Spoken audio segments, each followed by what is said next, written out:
예, 오늘 성령을 받았느냐라는 제목으로 하나님의 말씀 나눌 때에 우리가 받은 세례의 의미와 가치가 어떤 것인지를 바로 깨달아 알고 바른 믿음, 바른 신앙을 세우는 은총의 시간이 되기를 주님의 이름으로 축복합니다. 우리가 지난 시간에 바울의 1차, 2차 전도 여행을 정리하면서 바울이 복음을 전파할 때 어떤 일들이 일어나는지에 대해서 말씀 나눴습니다. 복음을 전파했더니 뭐가 왔다? 고난과 핍박이 왔다. 그래서 실패한 줄 알았는데 두 번째 현상이 뭐였냐면 바로 그 고난 가운데 복음을 전했던 실패했던 그 장소에 뭐가 세워졌다? 강력한 교회들이 세워졌다라는 것이고, 나아가 그 교회에서 바로 그 고난받은 그 장소에서 믿음의 동역자들을 만날 수 있었다라는 겁니다. 그래서 바울이 1차, 2차 전도 여행을 하면서 역시 하나님은 살아계시구나, 성령께서 나와 함께 하시는구나 라고 하는 믿음의 확증을 더 가질 수 있었고, 탈진하고 또 힘든 상황 가운데도 다시 믿음의 눈을 들어서 일어날 수 있는 힘을 얻을 수 있었습니다. 말씀을 보면 그렇게 바울이 2차 전도 여행을 마치고 나서 3차 전도 여행을 가기 전에 좀 쉬어야 하지 않겠습니까? 근데 쉬지 않고 곧바로 다시 전도 여행을 시작하는 것을 이 말씀을 통해서 우리가 볼 수 있습니다. 자, 그런데 우리가 지난 시간에 잠깐 얘기하고 넘어갔던 한 인물에 대해서 좀 말씀을 오늘 나누어 보려고 합니다. 우리 18절 함께 볼까요? 18절 말씀, 18장 18절 앞에 본문이 있습니다. 같이 읽어보겠습니다.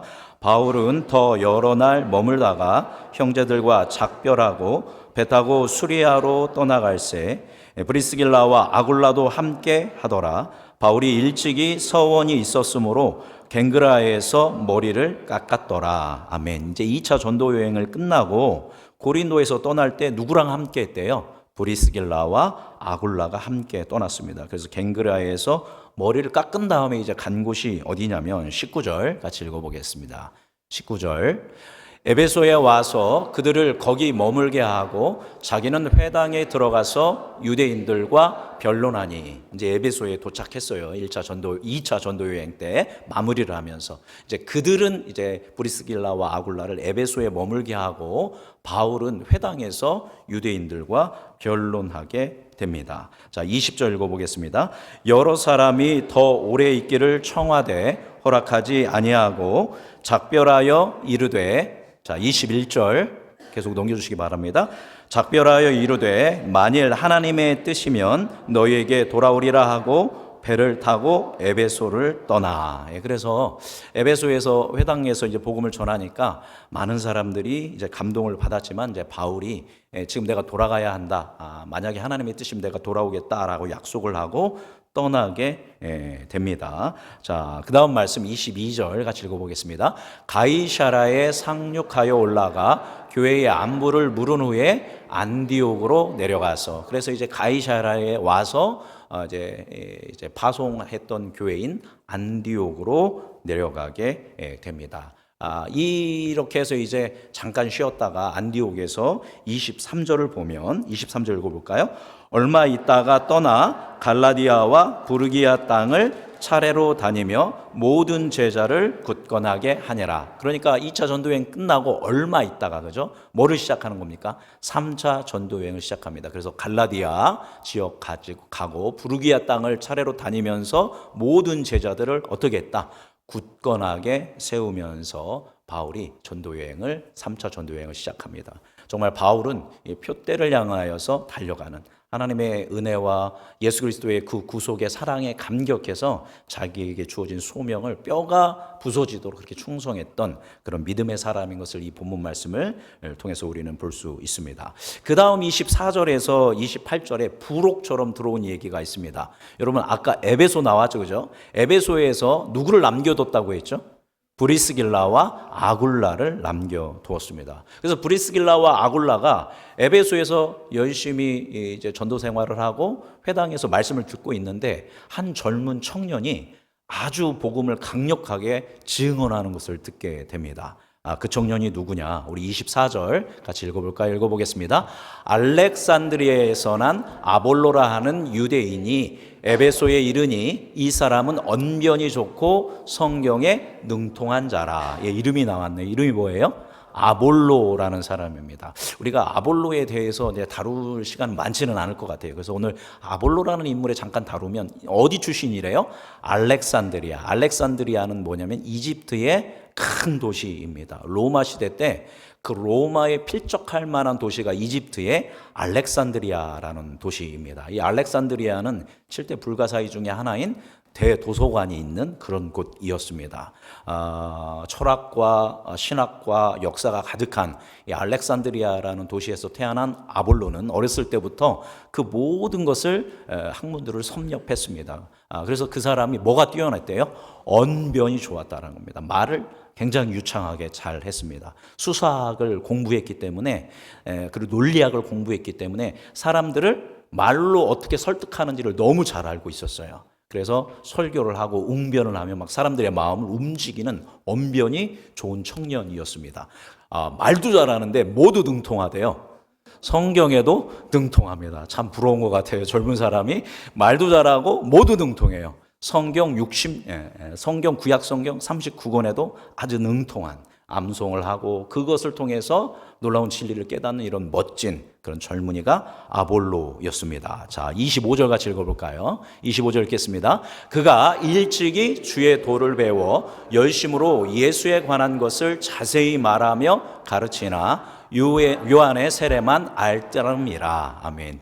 여기 보니까 뭐를 배웠대요? 주의 도. 여긴 주는 예수님을 얘기하는 겁니다. 하나님, 예수님의 도, 예수님의 길, 예수님의 가르침을 배웠습니다. 그래서 열심으로 열정을 가지고 뜨거운 마음으로 예수님에 관한 것을 어떻게 말했어요? 자세히 말하며 가르쳤다라는 겁니다. 그러니까 아볼로는 누구를 알고 있었어요? 예수님을 알고 있었습니다. 그래서 예수님의 도를 열심히 사람들에게 증언했습니다. 어디에서요? 에베소라는 지역에 와서 에베소에서 그렇게 열심히 복음을 전파하고 있었습니다. 이걸 누가 듣고 있었어요? 브리스길라와 아굴라가 듣고 있었습니다. 26절 같이 읽어보겠습니다. 그가 회당에서 담대히 말하기 시작하거늘 브리스길라와 아굴라가 듣고 데려다가 하나님의 도를 더 정확하게 풀어 이루더라. 아볼로가 회당에서 담대하게 예수님이 메시아라고 증언할 때 브리스길라가 그걸 잘 듣다가 끝나고 나서 뭐 했어요? 딱 낚아쳐서 데려갔습니다. 그래서 이제 자기 집으로 데려가서 뭐에 대해서 하나님의 도, 예수 그리스도의 도, 복음에 대해서 더 정확하게 풀어서 가르쳐 줬다라는 것입니다. 여기에서 이 아볼로가 앞서 얘기한 것처럼 하나님의 도도 배웠고 예수 그리스도에 대해서 자세히 알고 자세히 가르쳤는데 브리스길라와 아굴라가 설교를 들어보니까 부족한 게 있었어요, 없었어요? 있었어요. 그래서 데려다가 도를 정확하게 가르쳤다라는 겁니다. 그럼 뭐가 부족했을까요? 다시 25절을 띄워주시면 거기 끝날 때 보니까 예수님에 대해서 열심히 열정적으로 가르치기는 한데 뭐만 알따름이라? 요한의 세례만을 알따름이라 라는 것입니다. 그럼 요한의 세례만 안다라는 것은 역으로 얘기하면 누구의 세례는 모른다라는 거예요? 예수님이 베푸신 세례의 의미와 가치에 대해서는 아볼로가 아직 알아요, 몰라요? 모른다라는 겁니다. 아주 중요한 걸 모르는 거죠. 그래서 이제 브리스길라와 아굴라가 이제 아볼로를 초청해서 그 가정에서 예수님이 베푸신 세례의 의미 그리고 그 가치는 무엇인가에 대해서 가르쳐 주었던 것입니다. 자, 그렇다면 여기에 뭐의 세례만 알았다? 요한의 세례만 알았다. 그럼 요한의 세례는 어떤 세례일까요? 여러분 잘 알고 있죠? 회개하라, 천국이 가까이 왔다라고 하면서 요단강에서 세례를 베풀었습니다. 원래는 세례가 아니라 정확한 표현은 뭐예요? 침례입니다. 침례. 그냥 우리가 물로 하는 게 아니라 사람들을 뭐에 담그는 거예요? 물 속에 담그는 겁니다. 그래서 물 속에서 뭐를 씻기는 거냐면 죄를 씻기는 겁니다. 그래서 우리가 가지고 있던 모든 죄를 씻김 받는 그러한 세례의 의식을 요한이 했던 것입니다. 그런데 요한의 이 세례는 완전한 세례는 아니었어요. 요한이 뭐라고 했냐면 내 뒤에 오시는 분이 있는데 그분은 뭐로 세례를 베풀 것이다? 물과 성령으로 세례를 베풀 거다. 나는 뭘로 세례를 베풀고 있지만 물로 세례를 베풀고 있지만 나 후에 오실 분은 뭐로 세례를 베푼다? 성령으로 세례를 베풀 것이다. 그분이 너희에게 구원을 줄 것이다 라고 하는 요한이 이 복음을 선언했습니다. 세례 요한이. 그 얘기는 뭐냐면 지금 요한이 베푸는 세례는 누구의 세례를 준비하는 거예요? 예수님의 세례. 예수님이 행하실 일들을 예비하고 준비하는 세례였던 것입니다. 예수님을 맞이하기 위해서 우리가 좀 어떤 모습으로 맞이하자. 예수님을 깨끗한 모습으로, 죄를 돌이키고 거룩을 갈망하는 그런 모습으로 예수님을 맞이하면 예수님의 말씀을 들을 때, 예수님의 기적을 볼 때 우리가 더 잘 알 수 있고 예수님을 알아볼 수 있으니까 예수님 오시기 전에 우리 뭐의 세례를 받자? 물의 세례, 회개의 세례를 받자. 그래서 세례 요한이 베푼 세례는 뭐냐면 윤리적인 세례, 그리고 종교적인 세례의 영역이라고 할 수 있습니다. 그래서 법을 어겼다든가 윤리적으로 잘못했다든가 율법을 어긴 이런 죄들이 있다면 낱낱이 고하고 하나님의 용서함을 받는 상징적인 물의 세례를 받자라고 해서, 그 세례를 받는 것은 결국 누구를 모시기 위해서? 예수님을 모시기 위해서 기다리는 그런 세례였던 것입니다. 그런데 아볼로는 어디까지 알았다라는 거예요? 바로 이 요한의 세례까지만 알았던 것입니다. 요한이 나중에 순교하죠, 그죠?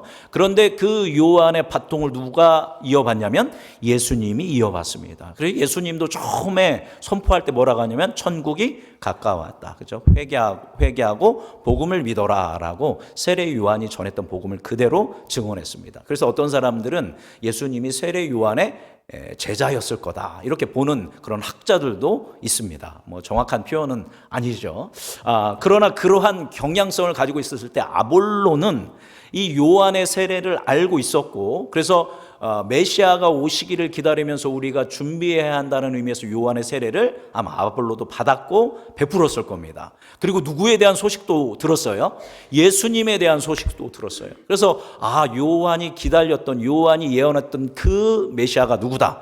예수님이라는 것을 알고 있었습니다. 근데 어디까지 알고 있었냐면 예수님이 이제 하나님 나라의 천국 복음을 증언하는 것도 알고 있었고 놀라운 기적을 일으키는 것도 알고 있었습니다. 그래서 예수님을 메시아로 알고 있었습니다. 근데 거기까지만 알고 있었던 것이죠. 여러분, 핵심은 뭡니까? 예수님의 핵심. 물론 예수님의 말씀도 훌륭하고 예수님 하신 기적도 놀라운 기적입니다. 그러나 그것보다 더 중요한 예수님의 사역은 무엇입니까? 이제 그거에 대해서 우리가 좀 보도록 하겠는데요. 그러면 예수님의 세례는 세례 요한의 세례와 어떤 차이점을 가지고 있는가를 보도록 하겠는데요. 이 의미에 대해서 이제 요한복음 3장에 보면 니고데모가 어느 날 이제 아볼로보다 훨씬 성경을 잘 알고 있는 니고데모가 이제 이 사람은 랍비이고 정치 지도자인데 밤에 예수님을 찾아옵니다.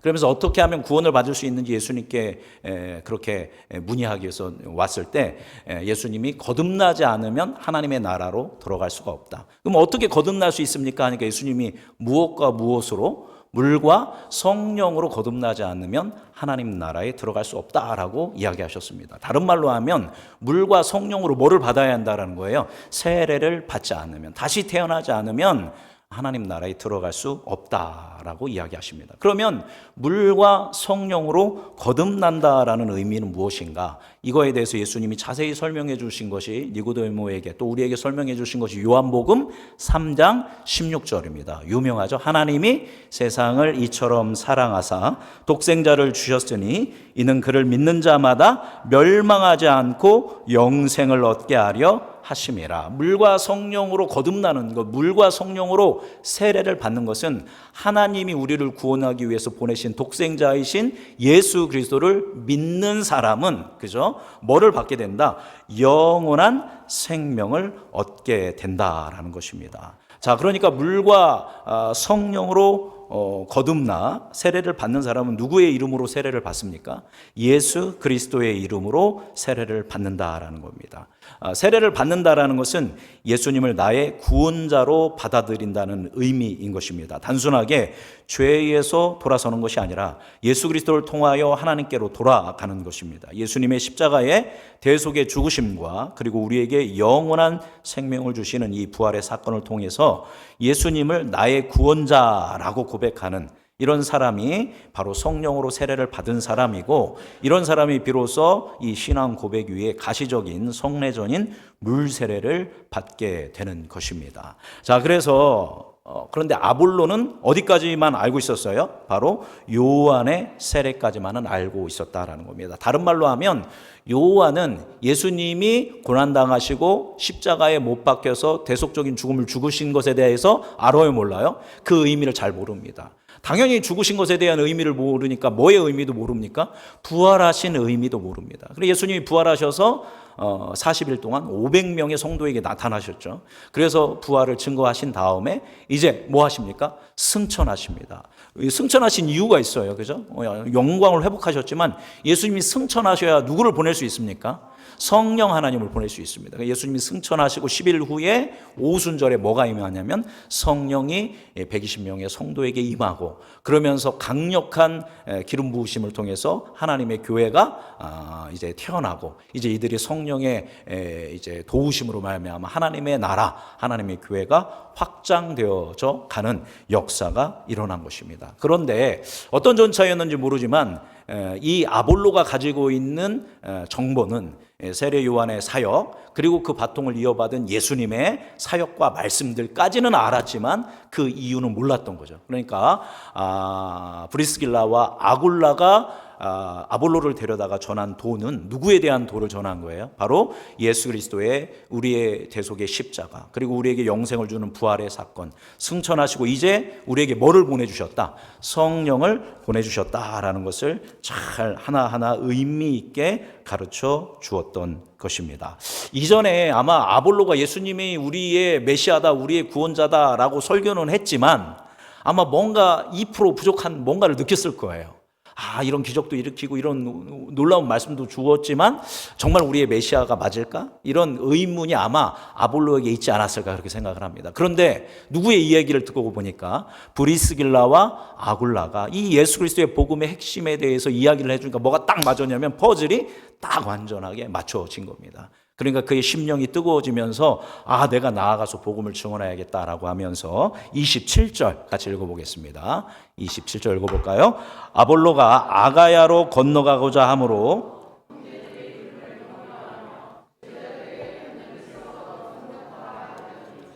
그가 감에 은혜로 말미암아 믿은 자들에게 많은 유익을 주니. 이 사람이 에베소에 있다가 내가 어디로 건너가야겠다? 아가야, 여기는 바로 그리스입니다. 바울이 세웠던 고린도 교회가 있는 고린도로 내가 가야겠다라고 해서 이제 사람들에게 추천서를 받아서 그 고린도로 가게 됩니다. 그리고 고린도에서 가서 은혜로 말미암아 믿는 자들에게 뭐를 주었대요? 많은 유익을 주었던 것입니다. 이 사람이 언변도 뛰어나고 또 뭐에 능통했어요? 성경에 능통했고, 이제는 브리스길라와 아굴라를 통해서 누구에 대한 이야기? 예수 그리스도에 대한 복음의 확증까지 있으니까 그가 이 젊은 열정과 이 지혜를 가지고 성령의 충만함으로 고린도 교회에 큰 유익을 끼치게 됩니다. 뿐만 아니죠. 28절 같이 읽어보겠습니다. 28절, 이는 성경으로서 예수는 그리스도라고 증언하여 공중 앞에서 힘있게 유대인의 말을 이김이러라.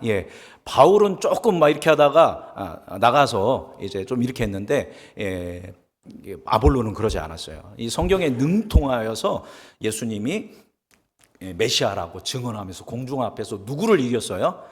수많은 유대인 랍비들을 뭘로 이기냐면 성경 말씀으로, 복음으로 격파하는 이런 놀라운 일을 아볼로가 행할 수 있었다라는 겁니다. 그러니까 바울이 1년 6개월 동안 개척 선교한 고린도에서 누구의 바통을 이어받아서, 바울의 바통을 이어받아서 아볼로가 이렇게 놀라운 큰 사역을 감당하게 됩니다. 자, 이 아볼로의 이야기 우리가 잠깐 나눴는데 여기에서 이 이야기의 핵심은 뭐냐면 우리가 무엇을 믿느냐. 당연히 우리가 누구를 믿는 사람들입니까? 예수님을 믿는 사람들입니다. 그래서 우리가 그리스도인이라고 하죠. 기독교인이라고 하죠. 하나님, 우리 예수님을 믿는 사람인데 예수님을 믿긴 믿되 예수님의 무엇을 믿느냐 하는 것입니다. 예수님이 공생의 기간을 통하여 행하셨던 주옥과 같은 놀라운 생명의 말씀들, 당연히 우리가 이거 믿어야 합니다. 또는 예수님 공생의 기간 동안 수많은 사람들을 고치시고 심지어 죽은 사람들까지 살리신 사실. 그래서 이 시대에도 동일하게 나의 연약함, 나의 병, 나의 문제들을 해결할 수 있는 분이 누구다? 예수님이다라는 걸 믿어야겠죠. 그죠? 이것도 중요합니다. 그러나 정말 중요한 믿음의 핵심은 예수님이 누구의 죄를 위해서? 나의 죄를 위하여, 나의 죄를 대속하기 위해서 어디에 죽으셨다? 십자가에 못 박혀 죽으셨다라는 것을 믿어야 합니다. 근데 죽음에서 끝나는 것이 아니라 그 예수님이 죽으신 지 며칠 만에 부활하셨다? 3일 만에 부활하셨다. 그 부활의 의미가 뭡니까? 나에게도 뭐를 주신다? 날마다 살아갈 수 있는 새 생명을 주시는, 부활의 생명을 주시는 분이 누구다? 예수님이라는 것을 믿는 것입니다. 그리고 그 예수님이 뭐 하셨어요? 승천하셨습니다. 이제 하나님 우편에 앉아서 세상을 주관하고 다스리고 계시는 줄 믿습니다. 근데 그 예수님이 하늘에서, 하나님의 나라에서 우리에게 뭐를 보내주셨어요? 하나님의 영이시자 예수님의 영이신 누구를 보내주셨습니까? 성령을 보내주셨는 줄 믿습니다. 그래서 우리 안에 누가 계세요? 성령이 계시는 겁니다. 그렇기 때문에 우리는 어디를 가든 무엇을 하든 늘 누구와 함께 하는 겁니까? 성부, 성자, 성령, 삼위일체 하나님과 함께 하는 줄 믿습니다. 그 믿음을 임마누엘이라고 고백하는 겁니다. 이렇게 해서 결국 내 삶 가운데 나를 다스리는 분은 누구다? 예수님이다. 나를 구원할 유일한 분은 누구다? 예수님이다. 그래서 나는 누구를 의지하며? 예수님을 의지하며 지금 나의 힘겨운 시간들, 고난의 시간들, 또 기쁨의 시간들, 감사의 시간들 오직 누구를 위하여? 주의 영광을 위하여 내가 살아가겠다라고 믿는 믿음, 그것이 하나님이 기뻐하시는 믿음인 줄 믿습니다. 이 모든 것을 가하게 하신 것은 누구예요? 예수 그리스도께서 이 모든 것들을 가능하게 하여 주신 줄 믿습니다. 여러분 이 모든 사실을 믿으시죠? 믿는다는 것은 여러분이 뭐로 세례를 받은 거예요? 물과 성령으로 세례를 받았는 줄 믿습니다. 우리는 다 물세례를 받죠. 그죠? 물세례를 받는다는 것은 예수님이 나의 구원자이십니다라고 믿는 사람이 그 신앙을 고백하면서 받는 성례돈이 바로 뭐예요? 물세례인 겁니다. 그래서 물세례와 성령 세례는 나눠지는 것이 아니라 한 세례라는 것입니다. 그래서 여러분이 예수 그리스도를 나의 구원자로 고백하고 있다라면 여러분이 이미 뭐로 세례를 받았다? 성령으로 세례를 받았다라는 것을 명확하게 기억하는 여러분이 되기를 바랍니다. 우리의 신앙의 핵심은 세례 요한이 베풀었던 세례, 그러니까 내가 윤리적으로 바르게 살아야 하고 종교적으로 바르게 살아야 하고 똑바른 멋진 그리스도인으로 살아가야겠다는 수준을 뛰어넘어서 내 힘으로 내 능력으로 윤리적으로 종교적으로 이렇게 살아갈 수 있는 게 아니라 오직 누구를 의지함으로? 예수 그리스도를 의지함으로 내가 가지고 있는 죄와 죽음과 우리가 가지고 있는 한계와 두려움과 소외감과 모든 결핍으로부터 벗어나 내가 하나님으로 인하여 충만할 수 있도록 하나님의 자녀 삼고 하나님의 나라를 오늘부터 살아갈 수 있는 분은 오직 누구밖에 없다? 예수 그리스도밖에 없다라는 믿음의 고백을 그렇게 성령의 세례를 받은 사람, 우리가 그렇게 고백할 수 있는 줄 믿습니다. 그렇게 믿음으로 고백하며 나아가는 우리 모든 성도님들 되기를 주님의 이름으로 축복합니다. 이렇게 아볼로가 이 복음의 핵심 진수를 가지고 예수 그리스도를 강하고 담대하게 증언했을 때 그 누구도 아볼로의 이 복음의 능력을 이길 수가 없었다라는 것입니다. 이제 바울도 전도 여행을 3차 전도 여행을 본격적으로 이제 갈라디아를 거쳐서 한 곳으로 가게 됩니다. 우리 오늘 본문 말씀 19장 1절 말씀을 같이 보도록 하겠습니다. 19장 1절 19장 1절입니다. 뒤로 넘기시면 있습니다. 같이 읽어보겠습니다.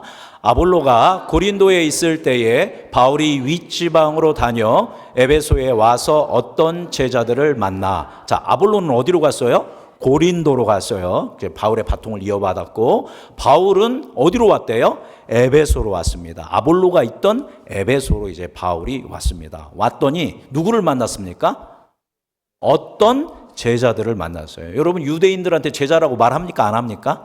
안 하죠. 기본적으로 하나님을 따르기로 결정한 사람들을 제자라고 하는데 바울이 와서 이 어떤 제자들을 봤는데 뭔가 믿긴 믿는데 부족한 거예요. 뭔가 부족한 겁니다. 그래서 바울이 이제 영적 직감이 있으니까 직관을 가지고 이제 질문을 던집니다. 2절 같이 읽어보겠습니다. 2절. 이르되 너희가 믿을 때에 성령을 받았느냐? 이르되 아니라 우리는 성령의 계심도 듣지 못하였노라. 바울이 이 제자들의 뭔가 문제가 있는 걸 딱 보고 물어보는 겁니다. 너희들 여러분 성령을 받았습니까? 라고 했더니 이 사람들이 우리는 성령이 있는지도 들어보지도 못했습니다. 제가 여러분한테 질문 던지겠습니다. 여러분 성령을 받았습니까? 아멘. 예, 이러셔야지. 성령은 전 들어보지도 못하고 보지도 못한, 이러면 안 됩니다. 그런데 이 에베소의 성도들이 우린 들어도 못 봤다라고 이야기합니다. 그러니까 바울이 다시 질문을 합니다. 3절 읽어볼까요? 3절. 바울이 이르되 그러면 너희가 무슨 세례를 받았느냐? 대답하되 요한의 세례니라. 야, 그러면 너희들 여러분 무슨 세례를 받았습니까? 그랬더니 우리는 누구의 세례를 받았습니다? 요한의 세례를 받았습니다. 언제 들어본 얘기 같지 않습니까? 예, 언제 들어보셨어요? 바로 직전에 들으셨죠. 누구도 그랬어요? 아볼로도 뭐의 세례만 알았어요? 요한의 세례만 알았는데 이 에베소의 제자들도 뭐의 세례만 알았어요? 요한의 세례까지만을 알고 있었다라는 겁니다. 그래서 이제 학자들이 이 에베소의 어떤 제자들은 아마도 요한의 제자들일 것이다, 또는 제자라고 표현했다라는 것은 예수님의 제자 아니겠느냐. 그래서 앞서 얘기한 아볼로가 여기 와서 예수님에 대해서 가르쳤기 때문에 제자들이 된 사람이고, 아볼로랑 똑같이 그렇기 때문에 뭐의 세례까지만 안다? 요한의 세례까지만 안다라고 그렇게 해석을 합니다. 두 개 다 틀린 해석이 아니라고 봅니다. 그러니까 이 사람들에게는, 이 에베소의 어떤 제자들에게는 뭐가 필요한 거예요? 이제 예수 그리스도의 복음이 필요한 겁니다. 4절 같이 읽어보겠습니다. 4절 읽어볼까요? 바울이 이르되 요한이 회개의 세례를 베풀며 백성들에게 말하되 내 뒤에 오시는 이를 믿으라 하였으니 이는 곧 예수라 하거늘. 너희들이 세례 요한의 가르침과 세례 요한의 세례를 받았다면 세례 요한이 했던 것을 기억해봐라. 회개의 세례를 베풀며 백성들에게 뭐라고 했냐? 내 뒤에 오시는 이를 뭐해라? 믿으라 라고 했다. 물과 성령으로 세례를 베푼다고 하는 그 분을 믿어라. 그분이 바로 누구다? 곧 예수님이다 라고 하면서 브리스길라와 아굴라가 아볼로에게 예수 그리스도의 복음을 증언했던 것처럼 바울도 이 어떤 제자들에게 예수님의 십자가의 대속의 죽으심, 부활의 사건, 승천하심, 성령을 보내주심. 그래서 이제 성령이 우리 안에 내주하시고 교회가 생기고 하나님의 다스림 가운데 하나님의 나라가 확장되어진 이 복음을 이들에게 가르쳐 준 겁니다. 그래서 너희들은 누굴 믿어야 한다? 예수님을 믿어야 한다. 예수님을 믿는다는 그분의 죽으심과 부활하심, 그리고 우리에게 뭐를 보내주심? 성령을 보내주심. 그래서 우리가 그 성령과 함께하며 주님과 동행하며 하나님의 뜻대로 구원의 삶, 하나님의 자녀되는 이 놀라운 기쁨의 구원의 소식을 이들에게 증언합니다. 듣자마자 이들은 어떻게 했을까요? 5절 읽어보겠습니다. 5절. 그들이 듣고 주 예수의 이름으로 세례를 받으니, 그 즉시 누구의 이름으로? 이전에 요한에게 세례를 받았다면 이번에는 예수의 이름으로 이들이 세례를 받게 됩니다. 이들의 삶의 기준과 이들의 복음의 중심이 완전히 변화되게 된 것입니다. 그리고 사도 바울이 이 시점에서 한 가지를 더 하는데, 이 사람들한테 한 사람 한 사람에게 안수를 해줍니다. 그때 놀라운 일이 일어나게 됩니다. 6절 말씀 함께 읽어보겠습니다. 바울이 그들에게 안수함에 성령이 그들에게 임하심으로 방언도 하고 예언도 하니 모두 12사람쯤 되니라. 이제 세례를 베푼 후에 한 사람 한 사람 안수하였더니 그들에게 뭐가 임하여? 성령의 충만함이 임해서 이들이 방언도 하고 예언도 했는데 총 몇 명이었다? 12사람, 12제자, 12지파, 이런 의미를 가지고 있죠. 그래서 이들이 주님의 몸된 건강한 교회로 세워지는 역사가 일어나게 됩니다. 혹자는, 특히 많은 교단들 중에서 오순절 교단은 이 말씀을 근거로 해서 뭐의 세례도 있지만, 성부와 성자와 성령의 이름으로 받는 물의 세례도 있지만, 이 말씀을 봐라. 뭐의 세례도 있다? 성령 세례도 따로 있다라고 표현을 합니다. 그리고 그 성령 세례를 받은 증거는 뭐랑 뭐를 할 수 있어야 한다? 방언과 예언을 할 수 있어야 한다. 특별히 우리 한국교회는 뭐를 받아야 한다? 방언의 은사를 받아야 그 사람이 뭐 세례를 받은 사람이다. 성령 세례를 받은 사람이다. 특히 이제 순복음 오순절 계통에서 이걸 굉장히 강조했고, 그래서 한국교회 전역이 지금은 덜하지만 다 뭐 받으려고? 방언 받으려고 엄청난 그런 일들이 있었습니다. 왜냐하면 방언 받아야 뭐 세례를 받은 거니까, 성령 세례를 받은 거니까. 나는 뭐 세례밖에 못 받았어요. 물 세례밖에 못 받았으니까 뭔가 불완전해. 그러니까 뭐 세례도 받아야 돼요. 성령 세례도 받아요. 막 그래서 방언을 달라고 막 기도하는데 주세요, 안 주세요? 예, 주시면 좋겠는데 받는 사람도 있는데 못 받는 사람도 있어요. 그죠? 여기 못 받는 분들 있으시죠? 내가 기도 좀 하고 말씀도 엄청 읽었는데 나는 왜 방언 은사를 못 받는 거야? 걱정하지 마십시오. 누가 안 주신 거예요? 여러분이 부족해서가 아니라 누가 안 주셨어요? 하나님이, 성령이 안 주신 거예요. 왜 안 주셨을까요? 네, 필요가 없는 겁니다, 여러분한테. 그죠? 지금 나에게는 뭐의 은사가 없어도, 성령의 은사라고 하면 큰일 납니다. 방언의 은사가 없어도 예수 믿는데 지장이 있어요, 없어요? 없는 것입니다. 그런데 어떤 이에게는 뭐가 필요해요? 방언의 은사가 필요합니다. 그러면 하나님이 보시기에 필요한 사람에게 주시는 거지, 여러분이 부족해서, 여러분이 성령 세례를 못 받아서 나는 방언도 못하고 뭐도 못하고 그거는 전혀 비성경적인 이야기입니다. 여러분 이미 성령의 세례를 받으셨는 줄 믿습니다. 분명하게 고린도전서 12장 3절에서 이야기합니다. 성령을 받은 사람은 예수님을 저주할 수가 없어요. 반대로 성령을 받지 않은 사람은 예수님을 나의 구주라고 고백할 수 있다, 없다? 없습니다. 내가 예수님을 나의 구원자로 고백한다라는 건 내 안에 누가 임하신 거예요? 성령님이 임하신 겁니다. 그럼 뭐의 세례를 받은 거예요? 성령의 세례를 받은 것입니다. 그것을 인정하는 사람이 내가 주의 자녀로 살겠습니다, 내가 거듭나서 다시 태어나겠습니다 라고 고백하면서 받는 게 바로 물세례입니다. 원래는 침례인 거죠. 그래서 여러분이 이제 그 믿음의 신앙의 결단, 성령의 세례를 받고 내가 주님을 믿는다는 고백이 있으면 이제 여러분이 이제 성부와 성자와 성령의 이름으로 세례를 베푸는데, 원래는 침례로 물속에 들어가는 겁니다. 그 물은 성령을 의미하기도 하고 예수님의 보혈을 의미하는 거죠. 그래서 나의 옛사람은 뭐하고 죽고, 이제 꺼내는 거는 이제 예수 그리스도의 보혈로 나는 새 사람이 되어지는 것입니다. 그것이 바로 물의 세례입니다. 그러니까 물 세례와 성령 세례는 따로따로 나누어질 수 있는 게 아니라는 겁니다. 여러분, 그렇다면 성령의 세례를 받아야 한다는 것은 예수님이 베푸신 세례가, 예수님의 사역이 뭔가 부족하다는 의미거든요. 물론 오순절 오순절 교단에서도 성령 세례를 받아야 구원받는다라고 얘기는 하진 않습니다. 우리가 은사를 받아야 하기 때문에 성령 세례라고 표현하는데 그 표현은 어떻게 보면 정확한 표현은 아니다라는 것. 이미 우리는 물과 성령의 세례를 받은 사람들인 줄 믿습니다. 그렇기 때문에 여러분의 삶과 인생은 누가 책임지셔요? 예수 그리스도께서 분명하게 책임져 주실 줄 믿습니다. 여러분의 고난과 여러분의 아픔과 죽음과 모든 것들을 뛰어넘어서 영원한 생명을 누리며 지금부터 영원까지 하나님의 나라를 살 수 있게 하시는 분은 유일한 분, 누구예요? 예수님인 줄 믿습니다. 그럼 우린 여기서 질문 던져야죠. 그러면 왜 바울이 이렇게 안수했을 때 이 사람들이 성령 받아서 예언하고 방언한 건 뭐야? 그게 성령 세례지.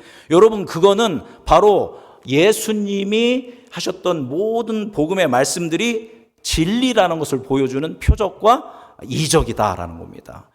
이것을 통해서 예수님이 말씀하시죠. 내가 너희 죄를 위해 죽고 내가 부활했고 내가 승천했고 너희에게 뭐를 보내줄 거다? 성령을 보내줄 것이라고 약속하셨는데, 그것이 가시적으로 드러나는 것이 이런 신비한 초자연적인 어떤 그런 역사들인 것입니다. 그러니까 성령의 역사로 막 사람들이 사람을 넘어뜨리고 막 안수하면 뭐 놀라운 일들이 일어나고 뭐 병이 고침받고, 우리가 잘못 생각하면 성령의 역사가 그게 목적인 줄 잘못 알게 되는 거예요. 그래서 성령 받으려고 하는 거예요. 여러분, 성령의 역사가 일어나는 목적은 누가 우리의 구원자라는 걸 보여주는 겁니까? 예수님이 우리의 구원자라는 것을 보여주는 겁니다. 봐라, 예수님이 약속하셨던 것처럼 성령이 이 시대에도 역사한다라는 것을 가시적으로 보여주는 것이 성령의 은사고 성령의 역사고 방언이고 예언이고, 그래서 그 성령의 은사들이 교회를 건강하게 세우고 사람들로 하여금 더욱더 누구에게 집중하도록, 우리의 구원자이신 예수님에게 집중하도록 하는 것인 줄 믿습니다. 그러니까 내가 성령의 은사를 받고 싶어요. 막 여기서 성령 세례는 정확한 표현이 아닙니다. 성령의 충만함을 받아서 막 예언도 하고 방언도 하고 치유도 하고 뭔가 막 하고 싶어요. 그걸 왜 필요하냐 이겁니다. 그건 내가 누구를 제대로 믿기 위해서 더욱더 예수 그리스도를 온전히 믿고 예수 그리스도의 살아계심을 세상 가운데 증언하기 위해서 우리가 이것이 필요하고, 이것들이 예수 그리스도의 구원자 되심을 확증하는 사건이라는 것을 명확하게 기억하면서 은사를 구해도 구하고 성령의 충만함을 구해도 구할 수 있는 우리 음성중앙교회 모든 성도님들 되시기를 주님의 이름으로 축복합니다. 말씀 정리하도록 하겠습니다. 우리의 믿음의 초점, 우리의 신앙의 초점 무엇이냐? 여러분, 성경 읽는 거 너무 중요합니다. 여러분 성경 열심히 읽고 계신 거 너무 감사합니다. 그런데 성경을 왜 읽냐 이것입니다. 성경을 통하여 진리를 깨달으려고 성경을 읽는 겁니다. 지식을 채우려고 성경을 읽는 게 아니라 예수님이 유일한 나의 무엇이구나, 구원자이구나 라는 정확하고 명확한 믿음이 더 굳건해지기 위해서 예수님의 진리를 알기 위해서 우리가 성경을 읽는 것입니다. 우리가 기도를 왜 합니까? 하나님과 친밀해지고 내 삶의 문제를 해결받기 위해서 기도합니다. 그러나 진정한 기도의 목적은 기도를 통해서 주님과 친밀해져 보니까 역시 내가 살 길, 내가 구원을 받을 길은 누구밖에 없구나, 예수 그리스도밖에 없구나. 그래서 나의 모든 삶의 문제를 누구에게 맡기는 겁니까? 예수님께 맡기고 예수님의 뜻을 알고 예수님의 뜻대로 살아가기 위해서 기도하는 것입니다. 우리 선교해야 합니다. 또 구제해야 합니다. 많은 사람들을 돌봐야 합니다. 왜 선교하고 왜 전도하고 왜 구제해야 합니까? 교회를 부흥시키기 위해서, 사람들을 돌보기 위해서.